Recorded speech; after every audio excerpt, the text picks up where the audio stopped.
In this video, I'm going to show you how to take your fajitas from this to this and everything you need to do in between. I'm Johnny, you're watching A View to a Grill. The first thing we're going to need is a marinade. For our marinade, we're going to need 1 tablespoon of soy sauce, 1 tablespoon of honey, 1 tablespoon of sea salt, 1 teaspoon of granulated garlic, 1 teaspoon of granulated onion, 1 teaspoon of black pepper, a half a cup of olive oil, a half a cup of lime juice, and cilantro. Let's start by getting our lime juice in a bag.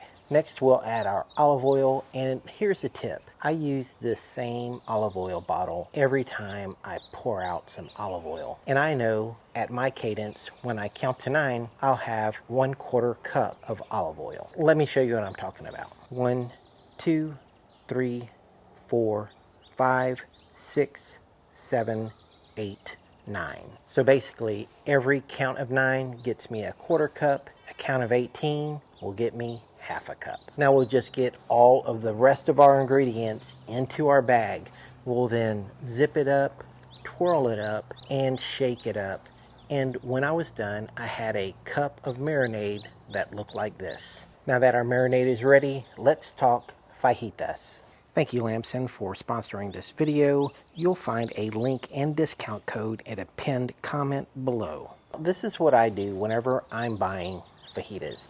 I always go to my butcher and ask them for the inside skirt steak that is still in the bag. Now I'm going to grab my knife, sharpen it, just because a sharp knife makes this whole trimming process a lot easier. Now I can open the bag and remove our fajitas, and here's what you got. You have this big, long inside skirt steak.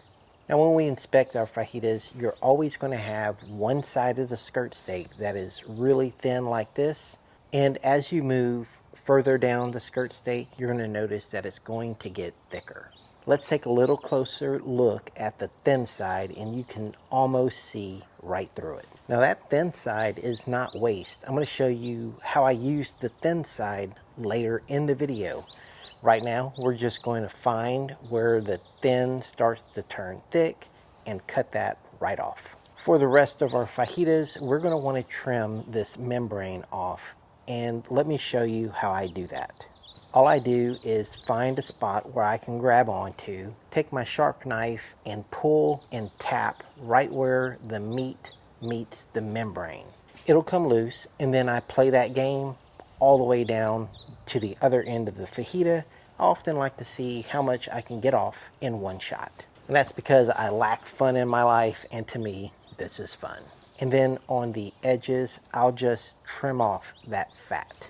Now I'm done trimming off the membrane, so I'll get this fajita cut into 4 equal parts. And if you're wondering how much fat and membrane I actually took off of this skirt steak, it was about this much. Let me show you how I stack these in the bag. I'll start off with a little bit of cilantro, and then on top of that, I'll put in one of the steaks. And then I'll continue layering cilantro and steaks until all the steaks are in. Now I'll remove as much air from inside the bag as I possibly can, and when I get all the way to the end, I'll zip the bag shut. The reason why I do that is simply because I believe that the steak gets more marinade coverage if I do that. Now our fajitas are in the bag, ready to go, so I'll get that into a sheet pan and set it in the refrigerator for about 16 and all the way up to about 24 hours. At some point while it's marinating, I like to remove it from the refrigerator, move the meat around a little bit to make sure that that marinade gets back in between, and then I'll set it back into the refrigerator to finish marinating. It's the next day, and it's time to get our Weber kettle set up. I like to reuse my charcoal, and since I use a slow and sear, it makes it easy to clean up my used charcoal. All I have to do is pick up the slow and sear, shake it out, and the ash and small pieces will fall out the bottom. When I'm done, I have some good reusable charcoal. Now to make sure my charcoal stays lit, I'll sweep out all the ash. Now at this time, I will also clean my grill grates. I'll just spray on some Citrus Safe. Got to run back in to get my scrubber, scrub the grill grates wipe it off with a towel, and now my grill grates are nice and clean. Now we can get our slow and sear back in, put the grates back on, and then open the grate door so that the slow and sear can receive our lit charcoal. And at this point, I'm also going to start the fire for the Weber kettle. While the fire gets started, it's time to do our vegetables. I'll be using some red bell pepper, yellow onions, and a couple of jalapenos. I'm also going to need some olive oil, and I'll be using my own homemade all-purpose rub. To prep the bell peppers, I'm going to try to cut as big a slice as I can just to make it easier for grilling. For the onion, I'm going to cut them into wheels because keeping them together makes grilling onions easier. And if you're wondering how thick, it's about a finger's width for the onions. Now we can get a little bit of olive oil on our vegetables, and you can brush the olive oil around, but I'm just going to use my finger, and then I'll put on a light coating of that all-purpose seasoning. And here's a closer look of what those vegetables look like with the seasoning on. Now they're ready to grill. So I'll just spray on a little bit of oil, wipe that off, and now I can place my onions on the grill. We'll just close the lid and let those go for about 2 minutes. 2 minutes later, I'll get the lid open, and this is a good time for my wife to come out and boss me around for a little while. She got me flustered. I dropped the onions, but I was able to recover. Told her I was filming. She said when, and I said right now, which then made her scurry away because she doesn't like being on film. Now the onions are done. They're still tender and they still have texture with a little char. For the bell pepper, we're going to give them the same business and grill our bell peppers. I'll close the lid and give them about 2 minutes. 2 minutes later, get the lid open and start to turn these over. And here's something I do quite often, and that is burn myself. Burning yourself temporarily makes you smarter, so I got my tongs and used those to flip all of my bell peppers. Now, it's not the first time I burned myself, and it's not going to be the last. So the bell peppers didn't take long. They're still firm but tender with a little bit of color. For the jalapenos, I'm just going to spray the actual jalapeno with a little oil because my goal for the jalapeno is just to blister that skin a little bit with a tiny amount of color. And I did this by rotating the jalapeno pepper frequently over the course of about 2 minutes. And when I was done, my jalapenos look like this. If you want them darker, leave them on longer. The jalapenos are off, so let's get our comal on the grill along with our 2 cast iron serving dishes. To do all those vegetables took about 15 to 20 minutes, and now our fire is ready, so we'll get that into the slow and sear. We can spread our charcoal around for some even heat distribution, spray a little oil on the grill grates, close the lid, and let everything preheat.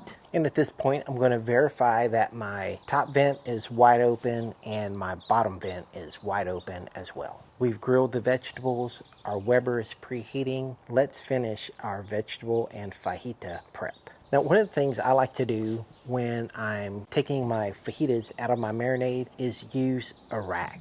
And that allows the fajitas to drain but not sit in those marinade juices anymore. Now, don't forget about this thin slice. I'm going to show you what I'm going to use that for here in a minute. Now let's get the rest of our fajitas out of the bag and remove the cilantro. Now that our fajitas are on the rack, I can then take a paper towel and lightly pat these dry. Let's get our all-purpose seasoning and put a light coating of seasoning onto our fajitas. Here's what that looked like when I was done. Now get those fajitas turned over and do the same process on the other side. Now we can do our vegetables, and for the bell pepper, I just like to slice those in pencil-sized strips. Remember, we kept our onions in wheels, so all we have to do is slice those right down the middle once. And then here's our plate of mixed vegetables, and look at that, the color of the Mexican flag backwards. Now that we have our vegetables prepped and our meat ready to go, let's start our cook. This whole cook is going to happen with the lid open. So I have all of my fajitas on the indirect side ready to go, and the first fajita steak we're going to cook is that super thin fajita strip. That's because we're going to use this as our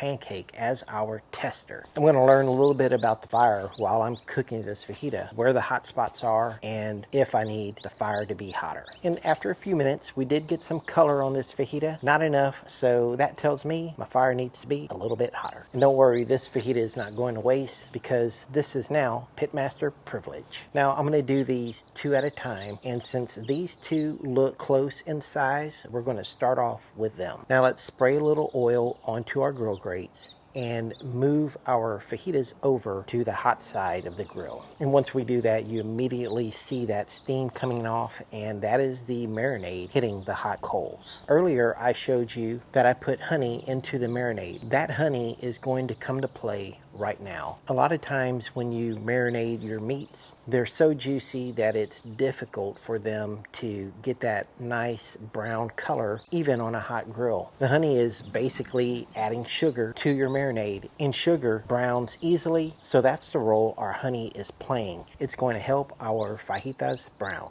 When you're grilling these fajitas, especially with the honey in it, we don't want them to sit for too long on either side. So turn your internal clock on or ask Siri to set a timer and go for about 30 seconds and then flip your fajitas.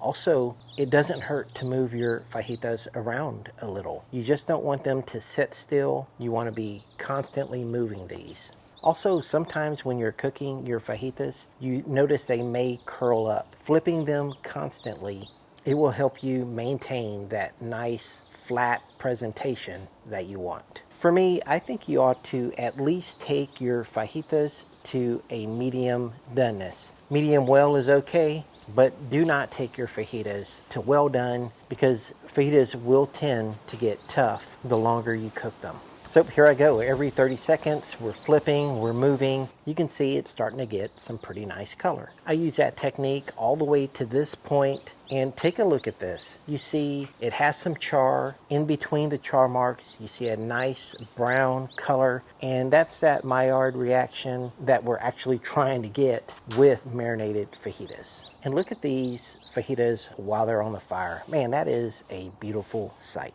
So these first two fajita steaks are done. I got those onto the indirect side of the grill, and then I used this exact same method for the other two fajita steaks. Now all the fajita steaks are done. I'm going to get those onto a plate, and it's time to check on our results. Now these fajitas are going to create a lot of plate juice, so you want to get them on that plate so that you can save that plate juice. Now let's take a look at what we got. Here's one of the steaks, and you can see that this side looks beautiful. We'll get that turned around, and this side looks beautiful as well. Now let's talk about slicing. And you can see that the grain of the steak is running up and down, and we're going to say that's with the grain. When you slice your fajitas, you want to cut them across the grain so that you can shorten those meat fibers, and that'll give you a better chew when you're eating your fajita tacos. Now let's get this plated. We'll get our hot cast iron serving dish and start placing in our vegetables. Here are our vegetables in the cast iron pan. It looks, just that looks really good to me. Now let's cut up our fajitas. This first cut, I am doing it with the grain. And here's what the doneness looks like inside. It is a beautiful medium. You can see the moisture in the meat, and fajitas are pretty lean inside. And notice here I give them a 90-degree turn so that I can cut against the grain. Now it looks like about half of that steak will make 2 tacos, so that is going into the serving dish. Now we can heat up some flour tortillas, or if you want, some corn tortillas. And now here is our finished dish. You can see that I have some salsa on the left and some guacamole on the right. Now it's time to get our fajita taco together. I just put a little bit of everything I had onto my tortilla. While I do my voiceover, I actually look at film when I'm doing this, and I tell you what, I'm getting hungry all over again just looking at this. Here's my fajita taco. Let's give it a try. And I tell you what, sometimes when watching myself back on video, I have no idea what I'm doing. And then I see myself during the eating portion of this, and these fajita tacos are always so good. I hope you try them out. Now, if you haven't already subscribed to View to a Grill, this is the kind of stuff you're missing. You want to see this on a weekly basis. Thank you for watching a View to a Grill. I'll see you guys next time. Take care, y'all.